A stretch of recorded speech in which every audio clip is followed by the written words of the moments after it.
Hello friends, welcome in my study and study classes. Myself Suresh Kumar. आज के class में हम देखेंगे कि कश्मीरी केसर और चकहाओ चावल को जीआई टैग दिया गया है। इस तरह के क्वेश्चन आपके कम्पिटिटिव एग्जामिनेशन में निरंतर पूछे जाते रहे हैं, इसलिए क्लास आपके लिए काफ़ी महत्वपूर्ण हो जाता है। दोस्तों, आप ऑनलाइन क्लास के लिए 8368196379 पर संपर्क कर सकते हैं।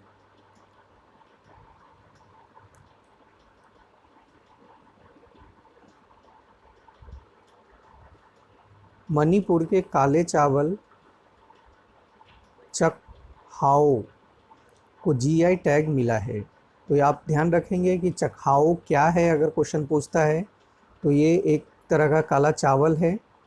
और चकहाओ चावल कहाँ उगाया जाता है, तो मणिपुर। इस तरह के क्वेश्चन आपसे पूछे जाते हैं। काले चावल के रूप में लोकप्रिय चकहाओ सुगंधित चावल को जीआई टैग यानी भौगोलिक संकेत पंजीकरण मिला है। इसकी खेती सदियों से मणिपुर में की जाती है। जीआई पंजीकरण एक संकेत है जो किसी विशेष क्षेत्र से उत्पादित वस्तुओं की पहचान करता है, जिसकी भौगोलिक स्थिति के कारण विशेष गुणवत्ता या प्रतिष्ठा होती है। और जीआई ब्रांडेड सामान का उपभोक्ताओं के बीच एक महत्वपूर्ण मूल्य होता है। यानी किसी चीज़ को जीआई टैग मिलने से उसकी गुणवत्ता की विशेषता है वो तो जग प्रसिद्ध होता ही है, साथ ही उसकी जो ब्रांडिंग होती है वो भी बढ़ जाती है। तो इस दृष्टिकोण से जीआई टैग मिलना अपने आप में मायने रखता है। और हम देखते हैं कि किसी न किसी एग्ज़ामिनेशन में, चाहे वो सिविल सर्विस का एग्ज़ामिनेशन हो या एसएससी एसआई या कोई भी कम्पिटिटिव एग्ज़ामिनेशन हो, इस तरह के क्वेश्चन पूछे भी जाते हैं।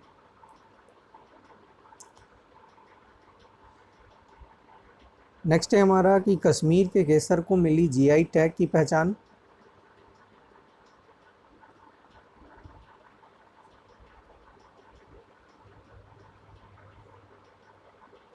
बाज़ार में अब कश्मीरी केसर के नाम से, पर जो पहले ईरान या स्पेन के केसर बिकता था, उस तरह की स्थिति अब नहीं रह पाएगी, क्योंकि कश्मीरी केसर को जीआई टैग मिला है।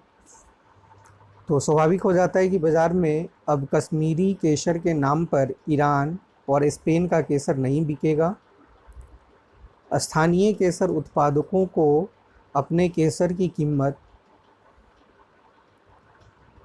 उसकी खुशबू, स्वाद और औषधीय गुणों के अनुरूप मिलेगी, क्योंकि कश्मीरी केसर को जियोग्राफिकल इंडिकेशन रजिस्ट्रेशन मिल गया है, यानी जीआई टैग मिल गया है। इसके लिए सर्टिफिकेट्स जारी कर कश्मीरी सेफ्रॉन को जीआई टैग नंबर 635 भी प्रदान किया गया है। कश्मीरी केसर का जीआई टैग नंबर है 635। इससे कश्मीरी केसर का निर्यात बढ़ने के साथ साथ इसकी खेती भी बढ़ने के पूरे आसार हैं।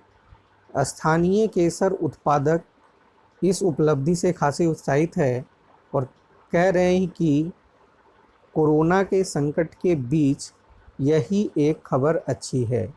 स्वाभाविक है, काफ़ी दिनों बाद अगर इस तरह की स्थिति आती है तो एक खुशी की लहर बनती है, और ख़ास करके जो कश्मीरी केसर उत्पादन से जुड़े हुए किसान हैं उसके लिए तो खुशी की बात है ही। Sweden, Spain, Iran, Italy, France और ग्रीस में भी केसर खूब होते हैं, लेकिन कश्मीर में पैदा होने वाला केसर अपने गुणों से सभी पर भारी पड़ता है। कश्मीरी केसर की कृषि का इतिहास 2000 साल से भी ज़्यादा पुराना है।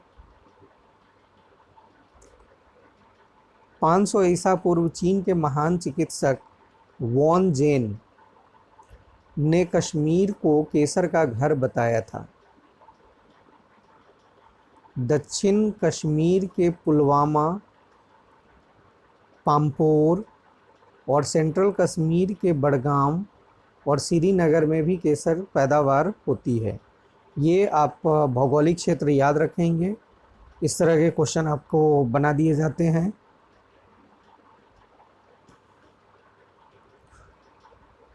दुनिया भर में करीब 300 टन केसर पैदा होता है, वहीं भारत में करीब 17 टन केसर पैदा होता है और वह जम्मू कश्मीर में ही। ध्यान रखेंगे कि भारत में 17 टन केसर पैदा होता है और वो भी सिर्फ जम्मू कश्मीर में। ईरान दुनिया का 90% केसर पैदा करता है, यानी दुनिया में सबसे ज़्यादा केसर पैदा करने वाला देश है वो ईरान है। दोस्तों, इस तरह के क्वेश्चन पूछे जाते हैं और ये क्वेश्चन हमने शायद BPSC 65 प्री में देखा था कि दुनिया में सबसे ज़्यादा केसर उत्पादक कौन है। तो यहाँ पे जो GI टैग से रिलेटेड क्वेश्चन आपके बनते रहे हैं, तो उम्मीद किया जा रहा है कि चखाओ चावल या कश्मीरी केसर के बारे में आपसे क्वेश्चन हो। खास करके जो अभी IAS प्री होने वाला है उसके लिए भी काफ़ी महत्वपूर्ण हो जाता है ये। इसके अलावा BPSC 66 प्री होने वाला है, तीन लोगों के लिए तो महत्वपूर्ण है ही, साथ ही बिहार SI मेंस के लिए भी ये काफ़ी महत्वपूर्ण हो जाता है। इसी तरह से आप कोई भी एग्जामिनेशन देखें तो वहाँ इस तरह के टॉपिक या क्वेश्चंस काफ़ी महत्वपूर्ण हो जाते हैं।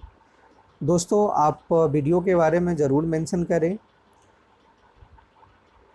वीडियो को लाइक करें, चैनल को सब्सक्राइब करें और इसे ज़्यादा से ज़्यादा शेयर करें ताकि ये सुविधा दूसरों को भी मिल सके। Thank you everybody, thank you watching for me.